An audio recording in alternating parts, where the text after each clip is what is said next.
Hi guys, today we're going to talk about infrared photography.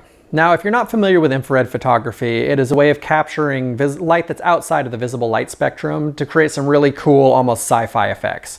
In fact, it's kind of popular these days to take a digital camera and remove the IR filter and convert it so that it can shoot, but then it can only do IR. So we're going to do this from the film perspective, since I'm a film photographer, and show you the versatility of being able to use a black and white film. So there's a couple of things you're going to need to shoot infrared photography, and the first off, obviously, is a film camera. Now, basically any camera can shoot infrared photography. You can get infrared films in 120, you can get infrared films in 35 millimeter. There's even a couple of rare 4x5 infrared films, so just use whatever camera is your favorite. So something else that you're going to need is an IR filter.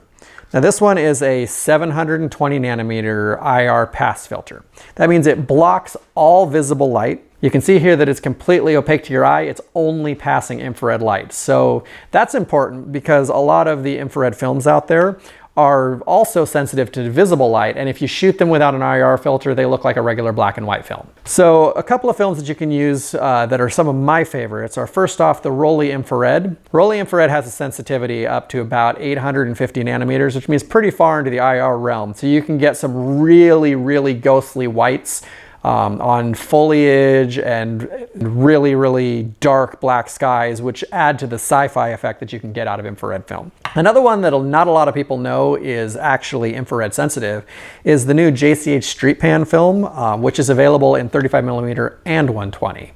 This one is actually based on a surveillance film. It has sensitivity up to about 740 nanometers, which is near infrared, which is perfect for what we're trying to do. So another thing that's important to understand with shooting infrared photography, I tend to like to get a filter that is larger than what actually fits my camera. And the reason for this is you obviously can't see through it. So when you're focusing, if it's screwed to the end of your lens, you can't see anything through the viewfinder, which makes it really hard to focus. So I like to have one I can handhold, and I will focus the camera and then hold it over the lens before snapping the photo.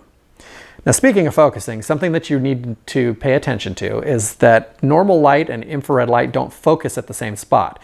So a lot of cameras, especially older film cameras, will have a focusing mark that we'll show you here. There's this little red dot on the top of the lens. That shows you the difference between your visible light focus and your infrared light focus.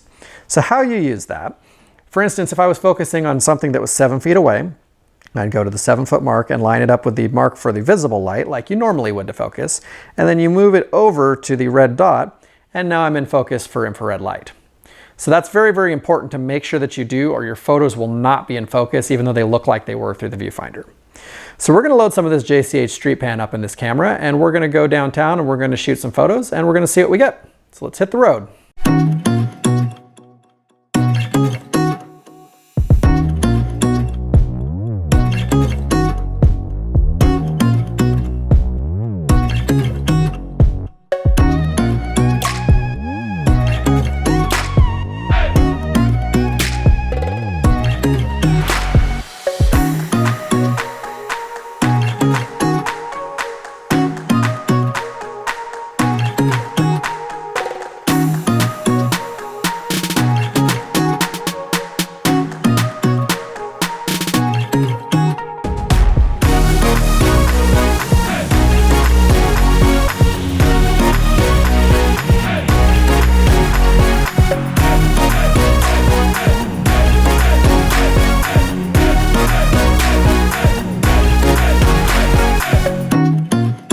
Okay, so we're back in the studio. So you got to see some of the images that I shot while I was out in Astoria. There's a couple of things that you should know about that. I did end up actually switching to my Leica M2 to shoot because with a rangefinder, it doesn't block the viewfinder and it makes it a little easier to shoot.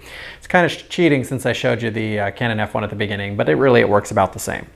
Another thing that you need to remember is that the IR filter acts as a 4 to 5 stop neutral density filter. So the 400 speed JCH Street Pan that I shot, I actually ended up shooting at about ISO 25 to compensate for that. Sometimes you even need to go all the way down to ISO 12. Another thing that you need to think about with those images that I shot, the day was very, very overcast. Clouds act as an IR filter, so there was a lot less IR light than I really could have had to take really, really good images. So it wasn't exactly the ideal shooting situation, but I really got some interesting images. You can see the really light foliage. You can see in the image of my son that his skin is very pale and his eyes are very dark. The skies are very black. Those are all signs of an IR image. So I hope you enjoyed this tutorial. I hope you do go out and have some fun. If you got any questions, just let me know down in the comments. I will put a link to those images in the description if you want to pixel peep, because I didn't show them for very long actually in the video. And you know what? Share any IR images you have. I'd love to see them. Thanks for watching.